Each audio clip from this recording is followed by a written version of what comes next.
A primeira carta de Pedro. Seu nome era Shimon, ou Simão, quando ele se tornou um seguidor de Jesus, e ele fazia parte do círculo interno dos 12 discípulos. Quando ele confessou que Jesus era o Messias, Jesus mudou o nome dele para Kéfas, que é aramaico para pedra, e mais tarde foi traduzido para o grego como Petros, ou Pedro. Jesus prometeu que Pedro se tornaria um líder entre os apóstolos para guiar a comunidade messiânica em Jerusalém nos seus primeiros anos de existência, e foi isso que aconteceu. Lembre-se dos primeiros capítulos do livro de Atos. Pedro acabou sendo chamado para levar as boas novas de Jesus para além das fronteiras de Israel. Mas essa carta foi escrita décadas após essa missão ao mundo romano em geral. Descobrimos no final dessa carta que Pedro está em Roma, que ele chama de Babilônia.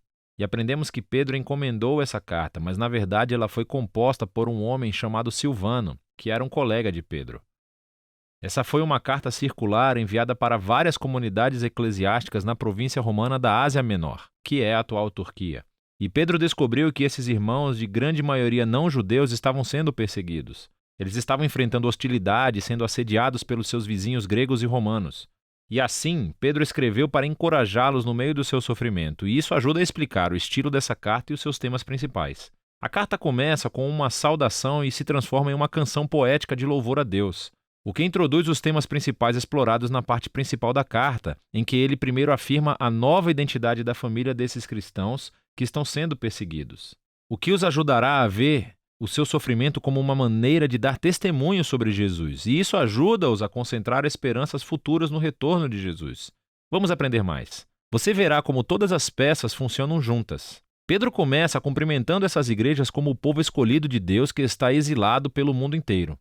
Contudo, Pedro deixa claro ao longo da carta que esses cristãos são gentios, mas aqui ele os descreve com frases do Antigo Testamento que descrevem como Deus escolheu o povo de Israel, a família de Abraão, ele próprio um exilado e errante. Essa é uma estratégia-chave que Pedro repete ao longo de toda a carta. Ele quer que esses cristãos não-judeus que estão sofrendo vejam que, através de Jesus, agora pertencem também à família de Abraão. Eles estão exilados como ele, são incompreendidos e maltratados, e estão procurando seu verdadeiro lar na Terra Prometida. Pedro continua essa ideia no Salmo de abertura. Ele louva a Deus por fazer as pessoas nascerem de novo em uma esperança viva através da ressurreição de Jesus e do poder do Espírito. Deus está convidando todas as pessoas para uma nova família centrada em torno de Jesus. Uma família que tem uma nova identidade como filhos amados de Deus e que tem uma nova esperança de um mundo renascido pelo amor de Deus quando Jesus retorna como rei. E, para as pessoas que têm essa esperança, o sofrimento e a perseguição são, na verdade, um presente estranho, porque queima esperanças falsas e distrações como um fogo purificador e nos lembra do nosso verdadeiro lar e esperança. E assim, paradoxalmente, as dificuldades da vida realmente aprofundam nossa fé, tornando-na mais genuína. A partir daqui, Pedro vai passar para o corpo da carta, mas vai explorar todas essas ideias com mais profundidade. Ele primeiro desenvolve o tema sobre a nova identidade familiar do povo de Deus. Ele pega imagens ainda mais memoráveis do Antigo Testamento sobre a família de Israel e aplica-as a esses cristãos gentios. Assim como os israelitas deixaram o Egito, eles também devem estar prontos para a viagem, de sandálias nos pés e vara na mão, e deixar seu antigo modo de vida a caminho de um futuro novo. Agora, eles são o povo santo de Deus que viaja pelo deserto. Eles são o povo do novo êxodo, que foi redimido pelo sangue de Jesus, que é o último cordeiro pascal. Eles são o povo da nova aliança, que tem a palavra de Deus semeada profundamente dentro de si, restaurando seus corações e renovando as suas mentes. Eles são o novo templo construído sobre a fundação do próprio Jesus. E eles são o novo reino de sacerdotes que estão servindo a Deus como seus representantes para as nações. Agora, aplicando todas essas imagens incríveis a esses cristãos gentios perseguidos, Pedro está colocando seu sofrimento dentro de uma nova história e isso leva à próxima sessão. Sua perseguição pode realmente ajudar a esclarecer sua missão no mundo, para dar testemunho da misericórdia de Deus entre as nações. Então, Pedro primeiro os encoraja a se submeter ao domínio romano, mesmo que seja opressivo. Sim, ele reconhece sua perseguição, seu sofrimento é injusto, mas a resistência violenta não resolve nada. Sem mencionar que trai os ensinos de Jesus, que amava seus inimigos em vez de matá-los. Pedro, então, destaca especificamente a situação muito difícil que os escravos e esposas cristãs enfrentam quando viviam em lares romanos, onde o patriarca não seguia Jesus. O problema é que era suposto que todos na casa se submetessem e adorassem aos deuses do patriarca. Portanto, Pedro está ciente de que dar lealdade a Jesus gerará suspeitas. Então Pedro diz: é verdade, todos os cristãos, incluindo esposas e escravos romanos, foram totalmente libertados por Jesus. Mas eles devem demonstrar essa liberdade não através da rebelião, mas resistindo ao mal da mesma forma que Jesus fez, mostrando amor e generosidade aos seus inimigos. E em lares onde o marido também é cristão, é uma história diferente. Devem tratar as suas esposas totalmente diferentes de seus vizinhos romanos, considerando-as iguais perante Deus, que são dignas de honra e respeito.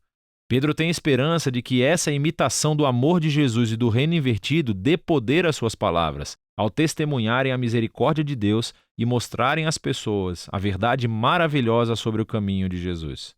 Mas Pedro também é realista. Ele sabe que os cristãos continuarão sendo perseguidos, e assim ele os lembra da reivindicação futura. Ele lembra-os de como o próprio Jesus foi perseguido injustamente e assassinado por poderes humanos corruptos, mas na realidade ele estava morrendo pelos pecados dos seus inimigos. E depois disso ele foi reivindicado e recebeu a ressurreição pelo Espírito. E agora Jesus é exaltado como rei sobre todos os poderes humanos e espirituais. Então, Pedro mostra como o batismo aponta para as reivindicações dos seguidores de Jesus. Assim como Noé, eles foram salvos através das águas, não como um ritual mágico, mas como um símbolo sagrado que mostra a sua mudança de coração, o seu desejo de se unir a Jesus em sua morte e ressurreição. E agora, mesmo se eles forem assassinados por seguir a Jesus, a sua esperança está na reivindicação futura e em uma exultação ao lado do seu rei, o que leva Pedro para o momento final. Ele lembra as palavras de Jesus, que seus discípulos deveriam considerar uma honra e alegria serem perseguidos como ele foi. Pedro então pede aos líderes da igreja que cuidem desses cristãos sofredores e mostrem o mesmo tipo de liderança servil que Jesus mostrou aos seus seguidores. E finalmente, Pedro lembra esses cristãos sobre o verdadeiro inimigo que eles estão enfrentando. Essa hostilidade não é simplesmente cultural ou política.